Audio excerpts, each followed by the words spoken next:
Bangré, l'accélération, c'est bien fait, il est passé. Il a du feu dans les jambes. Le bon ballon, c'est bien. Gélabert essaie de se retourner, redonne encore. Le centre, pourquoi pas?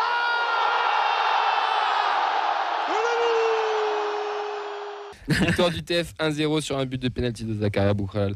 La composition du TVC, c'était reste Sidibé Mackenzie, Chris Weldon Soiseau Canvo pour sa première titularisation. Caceres Aboukral, Congo et King, Magrijan, Rokamendi, Babika sont rentrés en jeu. Messieurs, quels sont vos points sur ce match? Clément, quel est ton point que tu veux aborder? Moi, j'ai même parlé du fait que c'est une première victoire, mine de rien, contre un club européen de cette Ligue 1 et qui fait plaisir autant au moral qu'au tableau et au classement. Et voilà, j'ai même parlé du fait qu'on a fait, pour moi en tout cas, un match très très sérieux et appliqué. C'était pas du génie, on ne s'est pas régalé, mais l'essentiel est assuré. On a gagné, on repart avec les 3 points de Bollaert, ce qui est quand même pas une mince affaire.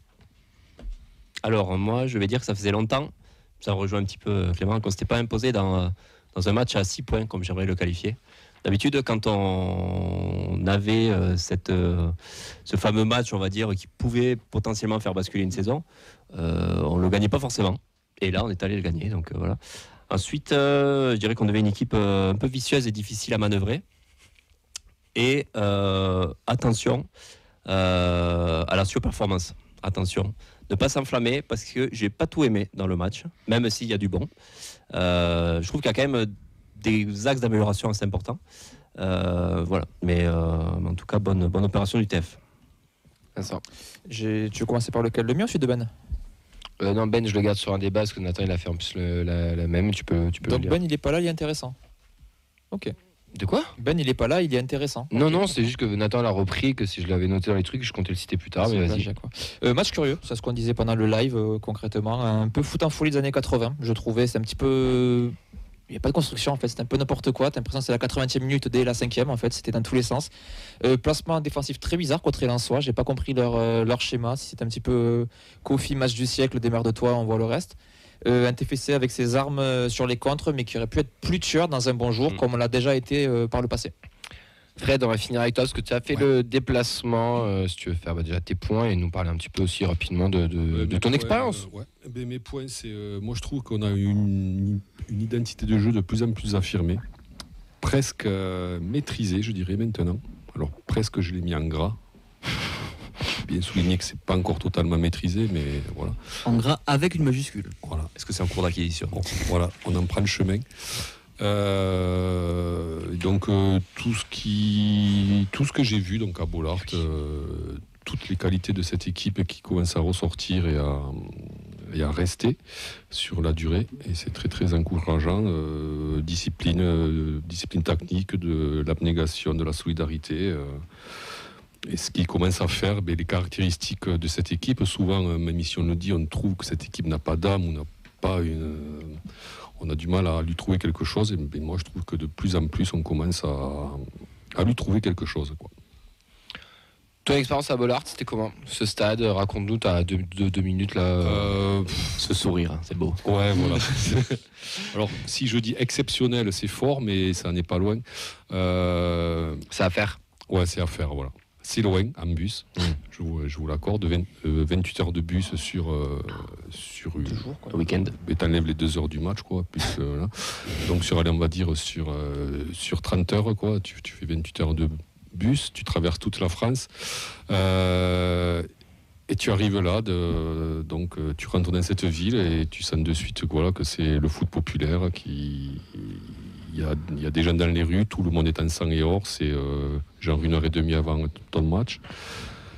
Des gosses, les papas, les grands-parents, les mamans, les grands-mères, voilà, donc, et tout le monde est en sang et or. Donc tu arrives dans le parcage et de suite tu découvres un stade, en fait, donc un vrai stade à l'anglaise avec 4 tribunes bien définies. Et ça se remplit doucement et ça se remplit de sang et or, et puis c'est joli, quoi. C'est un stade pentu, tu y vois bien. Et puis de suite tu es pris par ça, quoi. Ouais. Voilà. Belle ambiance ou surcoté? Bon, alors, on en a parlé tout à l'heure, surcoté, j'ai presque envie de te dire oui. Mais tu sens quand même qu'il y a... Mais ça reste une ambiance forte, quoi. Il y y a des moments où ça gronde vraiment et ça résonne de par la configuration du stade. Les tribunes se répondent un petit peu aussi. Il n'y a pas un seul groupe de supporters, il y a plusieurs groupes de supporters disséminés un petit peu partout dans le stade. Donc voilà, il y a de l'animation. Et puis il y a ce senior en fait qui est partout, quoi. C'est ça moi qui m'a donc interpellé, quoi, d'entrée. Tout est sang et or, quoi. Les murs sang et or, tu vois, chiottes c'est sang et or. Non mais c'est les marches c'est jaune, quoi. Les pubs c'est sang et or. C'est une vraie marque identitaire de couleur du club. Et tu le sens, quoi, que c'est dans leur alors je dirais pas dans leur gène, quoi, mais tu sens que c'est dans leur ADN. C'est la culture populaire du foot. C'est un stade qui a une âme, en fait, quoi. Voilà. Mais tu me disais pas. Pardon. C'est un des plus beaux que tu as fait ou pas forcément sur quand tu prends tous ces aspects-là. Alors moi j'aime beaucoup les stades anglais. Donc forcément c'est un stade que je trouve de l'extérieur pas, on va dire, banal, quoi. C'est une architecture qui est banale, donc avec du métal, de l'alu, etc. Mais l'intérieur, j'ai beaucoup aimé. Est-ce que c'est plus sympa que la Mosson? Mais il me disait par contre qu'il n'y avait pas de frites à la buvette. Et très déçu. Ça par contre, Ça c'est grave. Le petit bémol. Alors, moi j'ai attendu la mi-temps, c'est que le flot aille à la buvette. Je me dis, je vais me taper mon petit hot dog avec des frites et tout. Il y avait mon hot dog, mais il n'y avait pas les frites, quoi. Voilà. Tu pourras faire un message à ton collègue qui fasse passer au club. 30 millions qu'il faut trouver à la DNCG. Allez, on revient sur le sportif, les gars. On va commencer par toi, mon cher Nathan. Et avant de commencer par toi, on va remercier tous ceux et celles qui étaient présents à Danu, parce qu'il y avait du monde ce dimanche qui était présent à Danu. Et merci d'avoir été là, d'avoir participé au quiz, aux animations et d'avoir vécu ce match avec nous. On espère que ça vous a plu et que vous reviendrez pour les prochains matchs. En tout cas, nous, on a toujours un plaisir de commenter et surtout de commencer cette année par une victoire, mon cher Nathan, mais ne pas s'enflammer apparemment. Ah ouais, je casse l'ambiance d'entrée là. Oui. Non, j'ai dit pas. Non, j'ai dit attention à la surperformance dans le sens où je trouve qu'il y a quand même. Je vais commencer par le positif. Il y a quand même beaucoup de progrès dans le jeu. Je suis assez d'accord avec Fred. Il y a quand même une discipline qui se montre. On voit une équipe qui applique bien les consignes. On sent que les consignes sont comprises. Et donc ça, c'est déjà très positif. Ensuite, moi, ce qui m'a plu également, c'est un bloc défensif qui, on a l'impression, est impassable, tant dans le jeu au pied que dans les airs. Mackenzie et Cresswell, c'est vraiment coup de cœur pour moi, parce que ça s'impose de week-end en week-end face à une attaque lensoise qui est certes un peu dans le doute, mais quand même des joueurs. Nzola, c'est un client. Nzola, il faut se le farcir. Ça, donc il y a quand même, ça a été solide. Et puis, on a. Moi, ce qui m'a un peu gêné, dans le sens où je me dis, tu avais un milieu de terrain un peu décimé, Cranvo qui a fait un super match aussi. C'était un peu ce côté, l'impression sur les occasions de pas y croire au bout, de pas aller au bout, d'avoir au niveau des convictions offensives, je trouve qu'on manquait un peu de cœur et d'âme et de tranchant. Et je me suis fait la réflexion au fur et à mesure, malgré que le match qu'on a fait était pour moi un match très correct. Et puis il fallait faire aussi ce genre de match contre Lens, c'est-à-dire parce que c'est une équipe qui est assez rugueuse, assez solide. Ce qu'on a très bien fait, on a bien répondu. Mais on manquait un peu de créativité.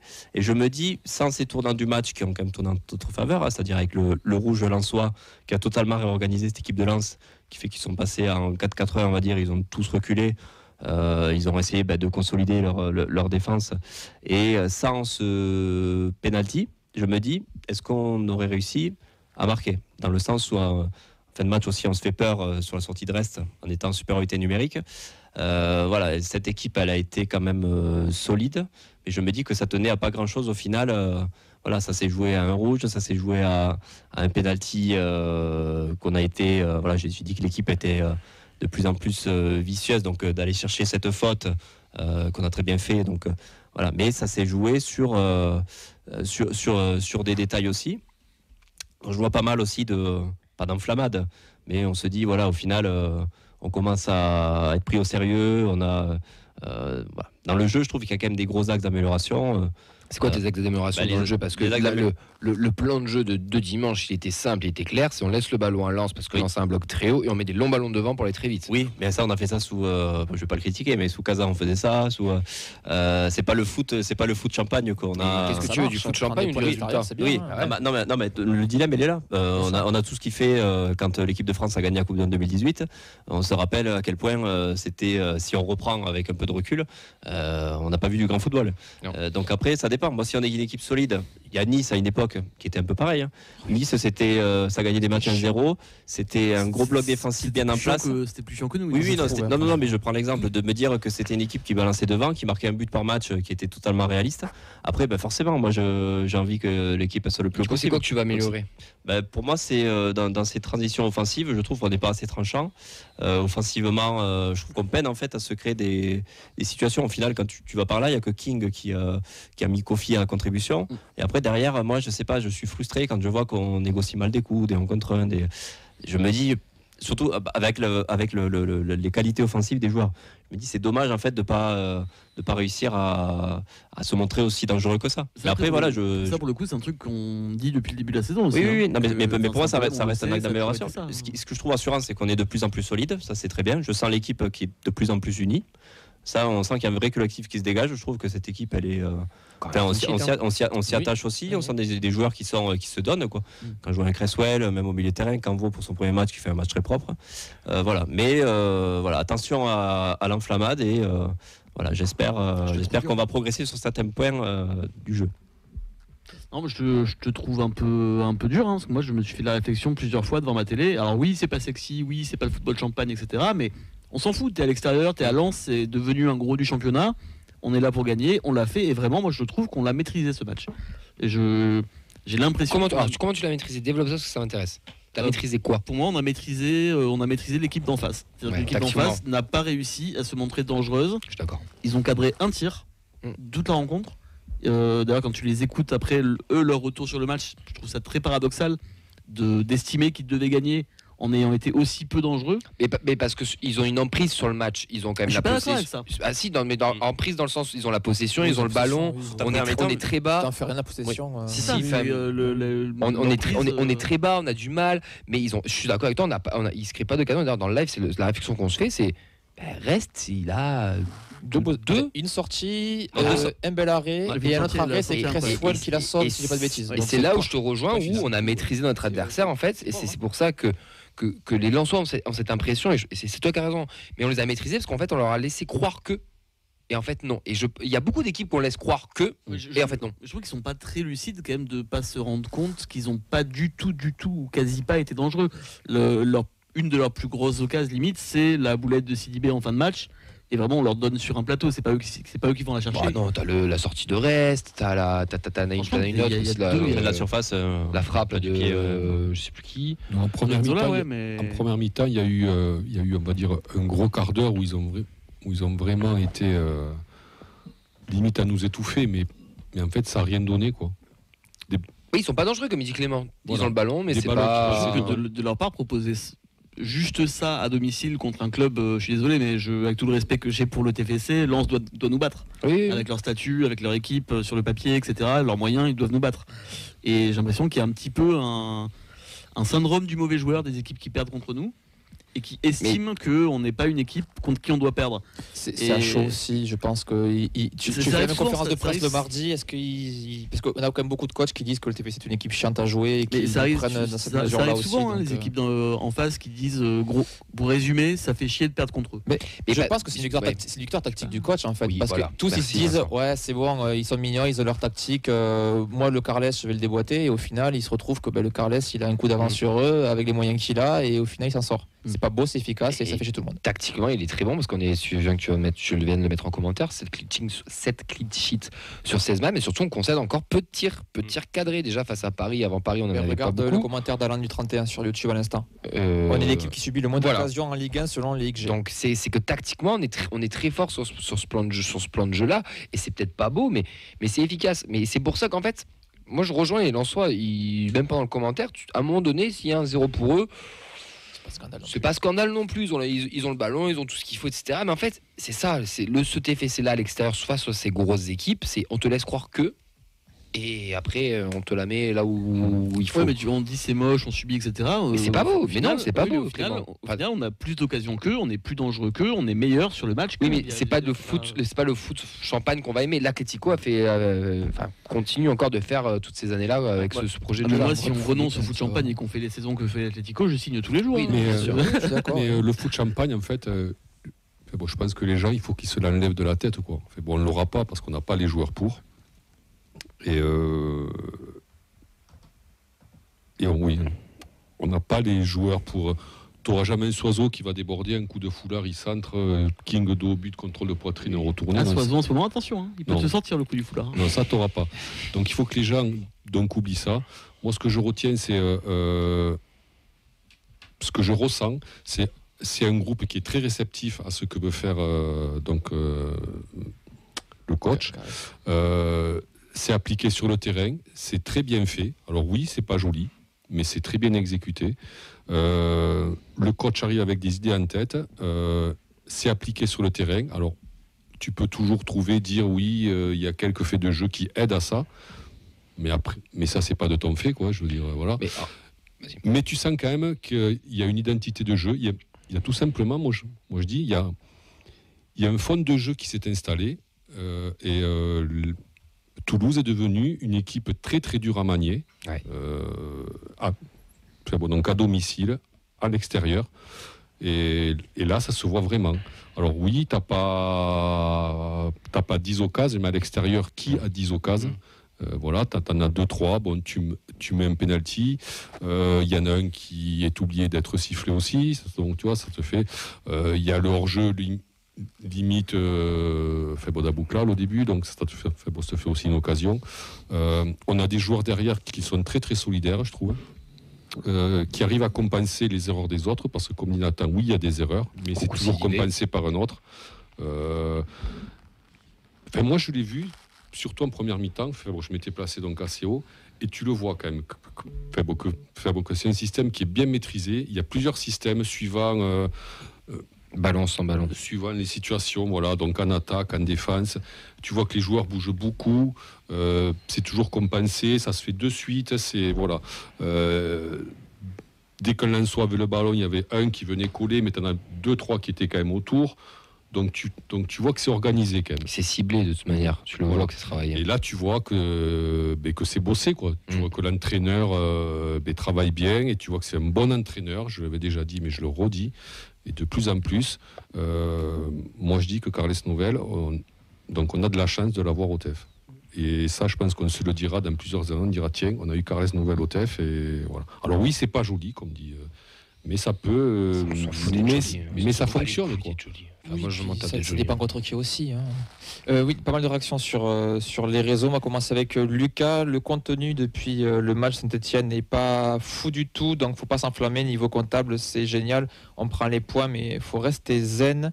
Devant, c'est toujours compliqué dans les derniers mètres, mais on gagne, donc tant mieux. Mais il faut qu'il bosse cet aspect pour être plus tueur, plus décisif. Résumé, on est chien à jouer, mais chien à regarder aussi pour le moment. Et par rapport au débat du foot champagne, personne ne veut le foot champagne, mais plus de justesse devant et plus tueur, c'est tout, ça devrait suffire. Bernard, encore un match solide de notre défense. La victoire est logique au nombre d'actions de but, mais sur la globalité, c'est bien payé. Lens m'a beaucoup déçu, sans attaque, un milieu brouillon et des défenseurs assez lents. Ne nous enflammons pas, c'est la moins bonne équipe qui est devant nous au classement. Le gros test sera Lyon, mais ce sera le 3e match en 6 jours, donc compliqué au niveau physique. Rémi qui nous parle donc que les masques tombent puisque Nathan est le méchant.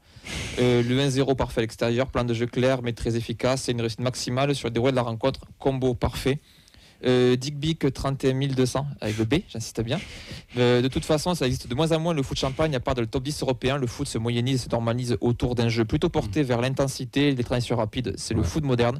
Je pense que Carles Martinez-Novel a une vision tactique très moderne du foot. C'est Mehdi en fait Non, c'est Mehdi, je connais son pseudo, je vous le dirai après si vous voulez pour le retrouver. Et pour terminer, Bakbak qui pose une question sur YouTube. La situation me convient, mais c'est quand même très loin du projet de Comolli. C'est quoi le projet de Comolli? Le projet de Comolli, il avait dit aussi, tout pour l'attaque. Enfin non, je reprends ce qu'il avait dit au début en venant oui, mais... en arrivant en tête. Après, non, mais je suis d'accord. Après, ce qu'on a à faire, le match, il fallait la gagner comme ça. Si on aurait joué, peut-être qu'on aurait... Le projet de Comolli, c'est être européen. Pour le moment, on est placé. J'ai bien dit, on est placé parce que le championnat est un marathon. Et là, on est dans le petit groupe qui suit les gros. On est là, on est tranquille. Il va y avoir un sprint final à partir de mars, on va dire, mars-avril. Et c'est là où il faudra être bon. Et puis, Le projet Foot Champagne, tu te crées des occasions. En vrai, moi je trouve qu'on y est. Des dans le situations, projet. Camille, il y a des situations. Non, on y est. Mais j'aimerais qu'on revienne sur un fait de jeu, parce que je sais qu'on n'était pas d'accord en off. On l'a dit pendant le live, nous, Monsieur Hakim Belhadj a totalement perdu son match. Mais vraiment, là pour le coup, il n'y a pas de. Je vais m'enlever mon côté supporter du TFC. Moi, je trouve qu'il a fait un match immonde. Je me mets à la place des coachs. Je pense que même en tant que Carlet, je pète un plomb aussi. La deuxième mi-temps était très compliquée. J'aimerais savoir le temps de jeu effectif de la deuxième mi-temps, mais je pense qu'il ne dépasse pas les 30 minutes, sincèrement. C'était très dur. Il s'est trompé à tous les étages. Le rouge, qu'il y ait ou il n'y ait pas, le deuxième, c'est pas la question, c'est qu'il y en a un avant. Je pense que le premier péno, c'est Sidibé et que c'est pas forcément Aboukhal. Mais je sais que dans l'équipe, il y en a qui pensent qu'il y a péno sur Zach. Et moi, je vais être honnête avec vous. Cette faute-là, elle arrive en milieu de terrain. Je ne pense pas qu'elle soit sifflée. Et je pense sincèrement qu'il va chercher le péno et qu'il n'y a absolument pas penalty et qui s'appelle de la compensation par rapport à la faute qu'il a faite en première mi-temps. Oui, monsieur, je te retrigger, mais je pense qu'il y a plus penalty sur Abouklal que sur Sidibé. Moi, je pense qu'il y a penalty sur les deux. Mais que la plus grosse faute sur Sidibé que sur Abouklal. Abouklal, t'as la même. Abouklal, il passe devant, il met son corps, le mec le touche, il tombe. Il n'est pas dans la surface, il tombe jamais. Il en rajoute beaucoup plus. Et je sais pas si je sais pas si le ballon est un peu fuyant aussi. Est-ce qu'il peut aller le jouer ou est-ce qu'il va chercher la faute? Moi, je le vois tomber. Après, On avait eu il y a quelques semaines, on a eu une situation un peu pareille. Je sais plus quel match c'était. On a un Toulousain qui s'est passé devant par l'adversaire. Et il y a la VAR, ça reste un moment et au final il ne siffle pas penalty. Oui. Pour moi, il y a plus faute contre Monaco puisque pour moi il est dans une situation de but, c'est-à-dire il a le but ouvert, il a un face à face avec le gardien. Que là où il est vraiment dans un. Après il y a contact. Mais le ballon est passé, il est encore dans la course à Abouklal. Il peut encore le récupérer, s'entrer en retrait. Pour moi il va vraiment chercher. Moi il joue sur la stupidité du défenseur qui vient de toucher à cet endroit-là. Le défenseur, s'il est un minimum compétent, il sait qu'il n'a pas à le toucher là. Je suis assez d'accord. Arrêtez avec ce truc, t'as pas le droit de toucher l'attaquant dans la surface. On est dans un sport de contact, les gars. Là, tu le touches, tu le sais. Mais il le touche à peine, il l'effleure, il a juste mis son corps contre lui, l'autre il s'est écroulé. Je trouve c'est trop facile. Dans le foot, ça a toujours été. Moi, je suis lensois, je pète un plomb et même sur le direct, je vous le dis, je trouve c'est très généreux et c'est pas. Enfin, non, c'est pas. S'il siffle le même penalty sur un autre match, c'est l'arbitre qui est comme ça et fin d'histoire. Je suis pas sûr qu'on le revoit lui. Contact, non, aussi, fait bon. Moi, je suis d'accord avec fait bon Clem, quoi. Il y a contact illicite dans la surface. C'est pas un contact illicite à Abouklal. Il joue pas le ballon. Sidibé, il y a un contact illicite, il y a pas de contact illicite. Le défenseur lensois ne joue pas le ballon. Le ballon il y a Abouklal. Il y a le ballon. Abouklal, lui, de base, il est pas en position d'intervenir et il vient toucher le joueur. T'es obligé de siffler en fait. Non. Ne serait-ce que pour punir l'erreur du défenseur, c'est pas choquant quoi. Mais non, mais dans ce cas-là, dès qu'on va toucher un mec qui va tomber, il va falloir siffler. Mais mec, c'est bienvenue en Ligue 1. Enfin, ça a toujours été comme ça. Je suis désolé, non, ça n'a pas toujours été comme ça. On a concédé des pénaux bien C'est un sport de contact aussi. Le foot, il l'a à peine touché, Clem. Je suis pas d'accord, non. Enfin, on sera pas d'accord sur ce soir. Il le touche à un moment où il ne peut que commettre une faute en touchant en fait. Si c'était un contact où il est encore à distance pour jouer le ballon, etc. Il y a un petit contact, il en rajoute, il tombe, je veux bien. Mais là, il n'est pas du tout en position pour intervenir. Écoute, si Dieu. Il va toucher quand même. Après, tant mieux pour nous. Je suis très content, tant mieux pour nous. Moi, je te garantis sur facture que si on refuse ce penalty à Lens, c'est les premiers à chialer. Garanti, Will Steele, tous les joueurs, garanti. Ouais, peut-être, mais Sidibé, il y a une vraie faute. Et en plus, pour une fois que l'arbitrage va un peu dans l'autre sens cette saison, ça par contre, c'est vrai. Ça pour le coup, c'est chiant d'avoir une victoire et de devoir parler d'arbitrage, quoi. C'est surtout ça. Non, mais c'est un vrai fait de jeu qui a changé le match. Oui, tu dois repartir avec le match nul, tu dois pas repartir avec 1-0. Je suis pas d'accord. Alors après, tu peux te marquer derrière, tu sais pas. Moi, c'est un accélérateur le penalty. On le voit parce que c'est un penalty et que ça se voit, mais pour moi, on devrait finir par. On est d'accord. Depuis le rouge, c'est en train de couler. Oui, bah. Pire. Alors après, pareil, le rouge, s'il y en a qui le contestent ici, attention. Un peu raillé, mais il y en avait déjà avant ce tombe. Alors après, sur l'arbitrage, il faut dire que les Lensois, ils se sont aventurés sur un terrain où, d'entrée, ils ont été, je trouve, donc assez agressifs, avec des contacts très très très poussés, et je pense que ça a joué dans la tête de l'arbitre. Franchement, je crois qu'il y a un joueur de Toulouse qui a à terre dès 30 secondes. Soiseau, non, de mémoire. C'est ça. Oui, Soiseau, il a pris pas mal de coups. Soiseau, il a pris cher. Tous les contacts lensois étaient appuyés, et donc forcément, au bout d'un moment, quand tu fais des contacts appuyés, il y en a un ou deux qui vont être plus qu'appuyés qu'un autre, et donc non maîtrisés, donc ça a débouché sur les cartons rouges, sur des jaunes. Je crois que là, ça a pris 5 cartons jaunes, c'est ça? Et un rouge? Ouais, et assez rapidement en plus. Ouais, et Carton jaune assez rapide. Ouais. bon, nous aussi. Bon, Comme mais... Cresswell au final. Ouais, 10 minutes de jeu, Cresswell. Mais ouais, non, mais Cresswell, c'était pas une faute. C'était pas une faute. C'était un geste, on va dire, d'anti-jeu. Il retient un joueur. Il y a la bonne et la mauvaise faute. Non, mais voilà. La bonne faute, mais là, en soi, c'était il vraiment, siffle, quoi. c'était vraiment du contact physique, donc qui est parfois non maîtrisé. Et donc ça s'accumule, quoi. Et donc oui, c'est sûr que tu prends 1, 2, 3 cartons, 5, ça fait beaucoup. Le public gronde. Tu prends un rouge, mais tu remarques. Enfin, moi, je pense que c'est pas. Il y a sur les 5 cartons jaunes qu'ils prennent, je pense qu'il y en a 4 qui sont justifiés, quoi. Et le rouge, il est justifié aussi. Donc, Ils auraient dû en prendre un de plus, même. voilà. Donc, Ouais, mais on va te sortir Cresswell, il aurait dû prendre un deuxième jaune aussi. donc l'arbitre, en fait, il s'adapte aussi au au premier jeune, Cresswell, Non, si, 8 minutes de jeu. Hein. Ouais, mais il y a, Bah, 8 minutes il y a- de jeu. il y a une énorme faute, il le tient. Enfin, Bon, non, oui, bon, après, on sera. Enfin, Je comprends le jaune. Tu Moi, peux de toute façon, mettre ça. j'aime pas cet arbitrage à la française. ouais, comme mais en ça, fait, il faut la- les mecs, ils vont en Ligue des Champions, ils laissent tout jouer. En France, on distribue les cartons là comme si c'était des. Non, mais il y a des laissé des tout jouer. trucs. Non, mais il y a laissé tout jouer, quoi. Je veux dire, c'est. Cresswell, son premier jeune, tu m'excuseras. Alors, en Ligue 1, je vois pas un arbitre qui met pas jaune. Hein. En Ligue 1. D'accord, Après, c'est la ouais, Ligue 1. sur la cohérence. Ah ouais, non, moi, Je dis pas qu'il a raison, mais c'est la cohérence arbitrale et les consignes qu'ils ont, oui. Bon, après, pour le débat, Non, moi, je- je suis pour écouter l'arbitre après. Ça, c'est. Respecter toi, du coup. l'arbitre. Ouais, j'ai senti Non, bon, qu'il y avait. Il y avait un petit flottement, du coup. J'ai pas relié les points. En tout cas, c'est une victoire 1-0 à Lens et on a été à chercher parce que le penalty fallait aussi le mettre, Vincent, pour revenir sur ton point. Le fait, Nathan en a parlé un peu sur les contres. Et c'est vrai que il y a aussi cette frustration où il y a un Gbo qui a une énorme occasion qui sur un centre de Soiseau qui concrétise pas. On en a une de King aussi. C'est vrai que Voilà, c'est Bellaré par contre de Kofi. oui, par contre, ça va l'arriver. Kofi fait un sacré match pour le coup, mais vraiment il y avait des largesses à la défense lensoise qui étaient assez impressionnantes. On se faisait la réflexion, c'est vers la 15e, 20e minute de jeu. Il y a un moment, la ligne de 3 lensois, pour qu'il ferme du coup le jeu, est au-delà de la ligne médiane. Donc, ils sont c'est-à-dire, 40 mètres. Oui. ils sont allés à 40 mètres tout pété. Donc ça veut dire qu'il y a une contre, il y a une fusée qui part, Oui, c'est il n'y a terminé. personne qui peut être hors jeu, puisque ils sont tous du bon côté en fait. Donc je trouvais ça assez aberrant comme positionnement. Et surtout qu'on a eu des matchs, j'aime pas qu'ils me reviennent, mais des matchs où on était vraiment tueur en contre, où il y avait Reims, l'année dernière. oui, cette efficacité-là. Tu dis, avec un peu de vitesse et de précision, tu pouvais vraiment tuer le match au bout de 10 minutes, sincèrement. Et à Boucla, il y avait hors-jeu, donc on ne reviendra pas dessus, mais c'est quand même son 3 ou 4e face-à-face qu'il rate cette saison. Il a un problème avec ça, c'est dommage. Frappe. Ouais, toujours Avec les la mêmes frappe. de vouloir aller au Zach frappe. Arrêtez de vouloir dribbler les gardiens. Frappez au bout d'un moment. Là. au duel avec le gardien, toujours pareil. Ouais. Bah, autant sur les autres fois où il avait dribblé le gardien, je trouvais que c'était le bon geste, autant sur celle-là, non. T'as la place de taper, ouais, t'as juste à mettre en plat du pied normalement. Après, pareil, encore une fois, on dit ça depuis votre canapé, depuis le bar, c'est facile à dire, t'es pas sur le match. Et non, c'est dommage, j'ai l'impression que tous les ingrédients étaient vraiment réunis pour jouer ce coup-là du contre. Et même, je pense qu'en marquant vite, derrière, tu peux même encore plus dérouler, te mettre le match facilement. Seconde mi-temps, je vais te demander à toi, Fred, j'ai l'impression qu'il pleuvait sa race en seconde mi-temps. Ça a un peu influé sur le jeu aussi, non? Il y avait un peu de vent aussi. Mais Parce qu'il y a moins de longs ballons en seconde mi-temps. d'ailleurs, mais c'est à Boucla, je crois que sur ces 2-3 premières actions, il se déséquilibre seul et on voit qu'il glisse et tout. Oui. Le temps n'était pas terrible, quoi. Ouais. Puis c'est dommage en plus parce que pour une fois, donc toujours les premiers ballons sur les longs ballons, on a un peu du mal à les avoir. On était là retombé sur les seconds ballons. Ouais. Donc tu aurais pu avoir un peu de jeu, changer d'aile et avoir des vrais boulevards. Plusieurs fois d'ailleurs, on a vu que ce soit Beau ou Aboukla qui ont essayé de changer d'aile et qu'il y avait un joueur vraiment dans le couloir et ça passait. On a manqué d'un petit truc.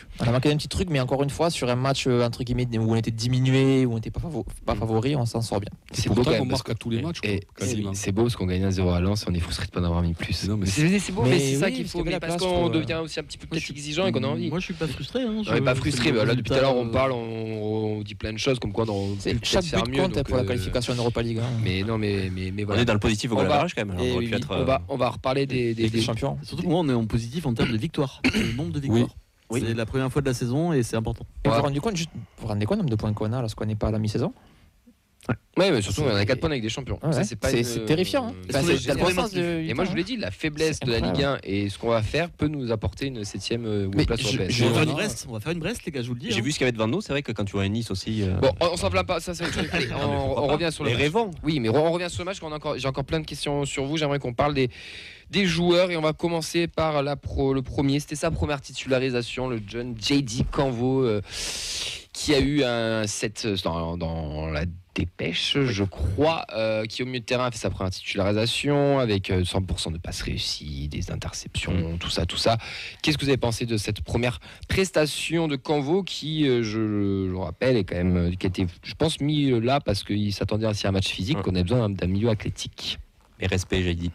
Non, mais c'est vrai d'être installé. On en parlait que c'était Mawissa qui avait débuté au Vélodrome, il me semble. L'installer dans un match comme ça, tu sais, tu l'as rappelé Fred, avec beaucoup de duels d'entrée. On avait pu le voir au Lyonnais où il avait été bien au niveau des duels aussi, il avait été bien accueilli. Mais là où effectivement on commençait dans ce stade-là, dans un contexte qui n'est pas forcément facile. On sait que du côté de Lens c'était compliqué, qu'il y avait des joueurs qui étaient agressifs.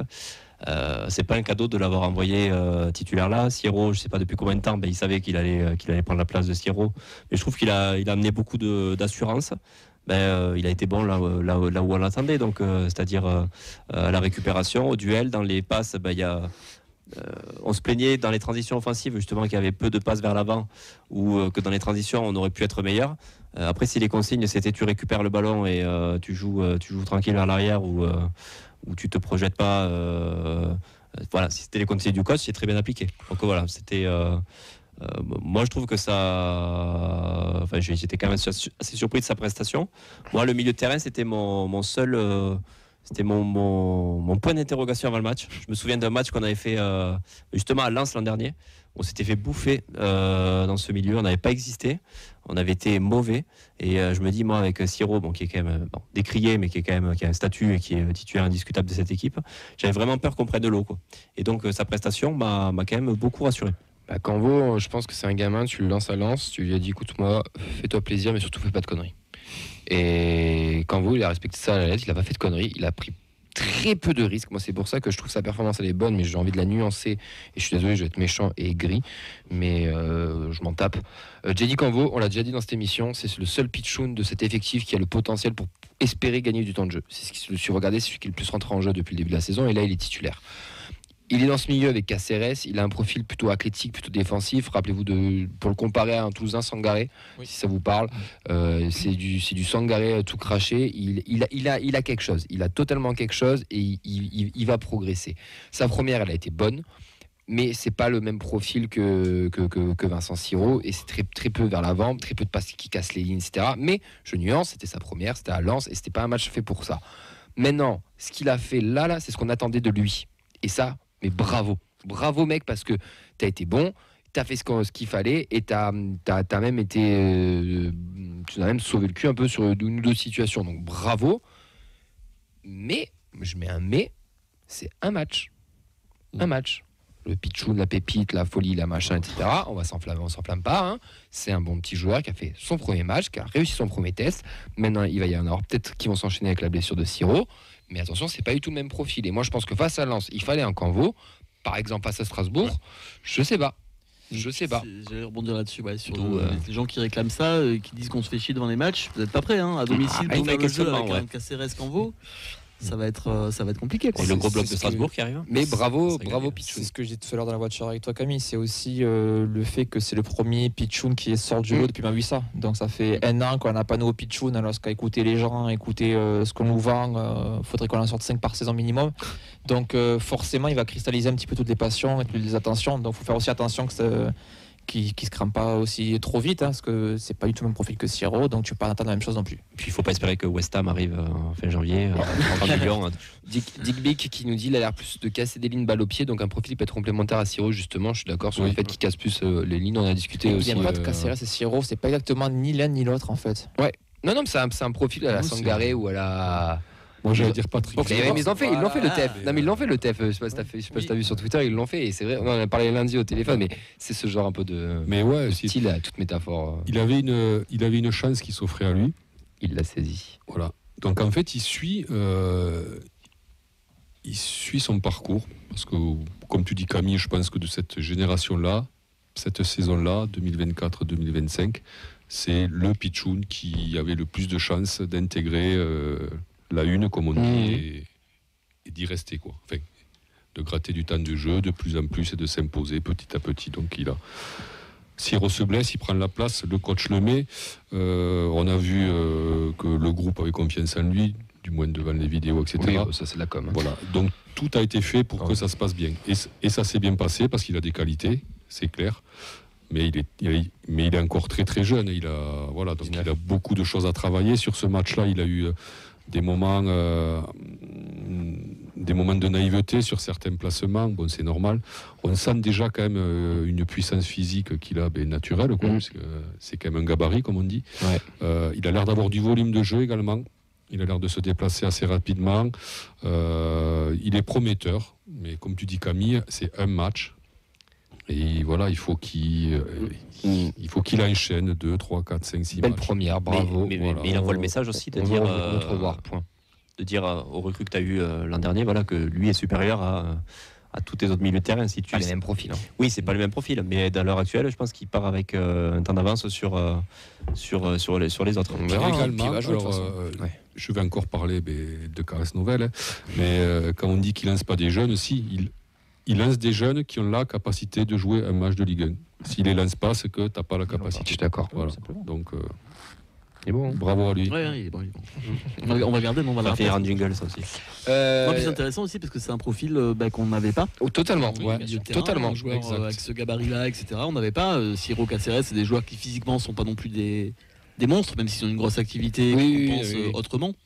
Mais c'est vrai que si sur un match, il faut garder un résultat et mettre un peu d'impact, par exemple, ça peut être intéressant de le faire rentrer pour varier les profils. Il va être ramené à jouer plus souvent. De toute façon, puis avec la blessure de Siro, on va peut-être voir, on en parlera vendredi sur la preview. Mais sur la rotation, de toute façon, il y est. En prépa, il avait joué, rappelez-vous, puis il avait été correct en plus. Donc, ça rappelle des belles années de l'histoire du TF. Au milieu des milieux de terre assez gaillards, on balance devant. Oui. Donc, on va se régaler. Bodigé, Sidibé et Blin. Il y en a un qui a pris le brassard, qui est le vice-capitaine, et qui l'a repris ce week-end, mais ce dimanche, et qui, moi, je trouve, a été vraiment bon. Et alors, moi, je suis désolé, mais cette patte gauche là, cet altruisme qu'il a, le centre pour Beau, par exemple. Trop d'altruisme. Il y a un moment où il doit tirer, Justement, mais ce centre pour Beau. 9 joueurs sur 10, je pense, l'attente. Et même nous, les premiers, on est au live, je crois qu'on lui dit, il faut frapper. Et là, bam, il te sort cette passe pour Beau, sorti de nulle part. Et c'est pas que ça, mais Soiseau revient en forme et c'est positif pour nous et pour lui. Ça fait 2 mois à peu près qu'il est revenu depuis tout ça, il me semble. Ouais. Et en fait, avec l'éclosion de Donum sur son côté, en fait, ça a été l'impression que tu as eu un copier-coller. On met Soiseau de l'autre sur cette hyperactivité, sur ce côté un petit peu indispensable et ce côté de pourvoyeur de très bons ballons, en fait, tout simplement. Et alors, ce qu'on parlait, qu'il n'y a pas forcément de la relation que pourrait avoir Donum à Bouclal. Ouais, t'as pas la même chose sur son côté Soiseau, et pourtant, il a quand même la place de faire ce qu'il veut, et il a quand même assez d'impact, même s'il est moins bon dribbleur qu'un Donum, il est bon, il est juste, il n'en fait pas trop, et il est aussi bon défensivement, ce qui peut être son plus gros défaut la première année où il est arrivé, il était bon, il était performant offensivement, mais il pêchait défensivement, et là il a passé un cap. C'est très plaisant. Moi, je trouve que c'est aussi physiquement qu'il a passé un cap, parce qu'il est capable de faire des efforts qu'il n'était pas forcément capable de faire l'an dernier, où il était souvent en retard sur les situations défensives parce que justement il était très très porté vers l'offensive et il avait un peu de mal à revenir. Là, on le voit tout le match faire les efforts, les allers-retours. Puis il est à haute intensité. Par son axe défensif aussi. Je pense que quand tu as une défense qui tient la route, tu sais très bien que tu n'as pas anticipé une connerie dans l'axe d'aller compenser. Le système A3 lui convient pour le coup très très bien, comme Donum de l'autre côté, d'avoir cette assurance entre guillemets avec le troisième axial, ça leur convient et on sent que ça les libère et ça les pousse. J'aimerais qu'on parle aussi d'un autre joueur avant qu'on passe au top et au flop, c'est qui lui a été décrié et que nous pendant le live on a trouvé bon, très bon, mais beaucoup dans l'ombre malheureusement, c'est Joshua King. Ah oui. Joshua King, moi je suis désolé. Tu peux crier contre l'équipe. Tu peux crier parce que moi, vas-y Nathan, mais son match a été bon. Il a avalé de nombre de kilomètres. Il était au milieu, en défense, en attaque, à la finition, à la déviation, à la récup. Mais il a pas mis de roulette et un doublé, donc il a crié pour moi. Moi, j'ai hurlé quand j'ai vu la note qu'il avait eue dans l'équipe, quand j'ai vu 3 sur 10. Non, par rapport, certes, offensivement. Pas, quoi. Après, voilà, non, mais je dirais stat pas, mais offensivement, personne ne fait un bon match, si tu vois par là. Gbo ne fait pas un bon match offensivement. Aboukhlal, à part son but, mais offensivement, c'est pas terrible. Mais moi, j'ai beaucoup aimé, en fait, les actions partaient toujours de King. Donc, c'est-à-dire, quand déjà, il descendait bas, les efforts offensifs qu'il a fait pour récupérer le ballon, c'était impressionnant. Et puis même sur le côté, à droite, à gauche, à 30 mètres de ses buts. Et puis là où on attend un Caceres ou je sais pas, un milieu de terrain pour justement te projeter vers l'avant, pour être cette première ligne, pour t'envoyer des ballons vers les offensifs, c'est lui justement qui faisait ce travail-là de faire remonter le bloc et tout. Très très bas et toujours juste dans la passe. Et puis la seule occasion du TF, la seule parade, l'une des seules de Kofi, c'est King qui la met aussi.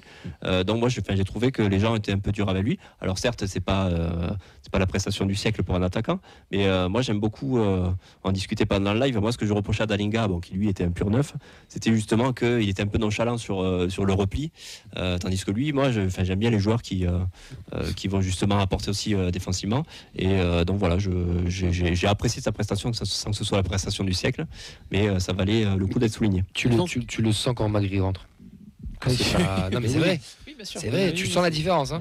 Je pense qu'il y a un petit biais chez certains supporters qui est un peu le même que Sierro par rapport à DDB, qui est, il vient remplacer un joueur qu'on a tous adoré, Dalinga, qui a marqué quand même qui a quand même marqué l'histoire du club, qu'on le veuille ou non.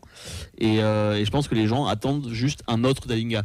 King, c'est un autre joueur. C'est un avançant, c'est pas un neuf.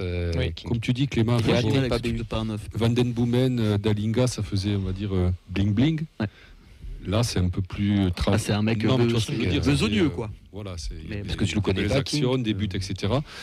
mais là, il y a un gars qui est très actif dans ce système de jeu, et ça se voit pas forcément, mais il vient chercher les ballons, il vient défendre constamment, il participe au jeu, il initie des actions, il est un pivot, il est en remise, il se déplace relativement vite, je trouve, pour un gabarit comme lui. Moi, je le connaissais pas, je le dis à chaque émission. C'est lui qui te connaît. Et Clément l'avait reniflé. Et moi, j'étais parti sur une saison de Magri, et je me suis grave trompé, quoi. Ça arrive. Voilà. Alors que Clément, non. Mais, je me trompais sur d'autres trucs, t'inquiète. Mais je trouve que vraiment, devant, il est indispensable. Voilà. C'est vraiment un très très bon joueur, je trouve, qui nous correspond, quoi, en fait. Qui correspond à ce joueur de devant. Tire les autres vers le haut aussi, je trouve. Et qui correspond à cette équipe-là. Et voilà. Très rapidement, pour expliquer la note aussi, c'est en fait, il a pâti du fait que ce soit le plus visible des trois. C'est-à-dire que, vu le match où discret des attaquants, les autres n'ont pas pu perdre beaucoup de balles, puisqu'ils n'ont pas eu beaucoup. Parce que lui a eu beaucoup de balles, donc forcément il y a eu des déchets. Donc on l'a vu, et on l'a vu perdre des ballons. Donc je pense que c'est pour ça qu'il perd des points. Mais vu le peu de ballons qu'ont les trois, s'il marque sur le but, il a 7. Ouais. Moi j'ai vu des sites où Beau avait 2 points de plus que lui. Tous les schémas préférentiels passent par King. Oui. Tous les schémas préférentiels dans mais comme la transition on n'arrive pas à King. passer par-dessus la ligne et avoir cette occasion-là, s'il perdait la balle. Non, mais c'est pour ça que je te rejoins totalement. C'est triste. 2 minutes, top flop. Il y en a des joueurs qu'on n'a pas, c'est pas Zit, qu'on n'a pas parlé, mais il y a Chouchou là-bas qui se crée là. Ouais, Cresswell. Cresswell, moi je trouve, alors c'est pas non plus encore, on n'est pas sur un top défenseur européen, fais bon attention, mais niveau Ligue 1, il fait son trou, ça commence à se voir, il fait des roulades, il prend de la place, il parle beaucoup sur le terrain, de plus en plus. Il prend de l'importance, et je dis attention, Rasmus, quand tu reviendras. 40 secondes. J'aurais dit Cresswell, mais rien que pour la fin de match, parce qu'on a tendance à sous-estimer son intervention. Reste sortie balle au pied, je trouve. Voilà. Il fait 2 parades. Il m'a fait peur. Quand je l'ai vu aussi loin des buts. Première période où il va chercher le ballon. Donc ouais, voilà. Les autres. Top flop, Clément. Top Caceres. Un joueur que j'adore. Le mec, tu l'entends jamais, pas un mot plus haut que l'autre, mais il fait le taf. Le joueur de l'ombre, les joueurs que j'adore. Pas tant de l'ombre que ça quand même. Vincent, top flop. Et pas ce qui a été dit. Ok. Donou, moi je dirais. Flopiné Donou. Flopiné Beau. Petit flop. Mais je reviendrai sur le Beau, je m'expliquerai, mais après, j'ai déjà commencé dimanche à en parler au Danube.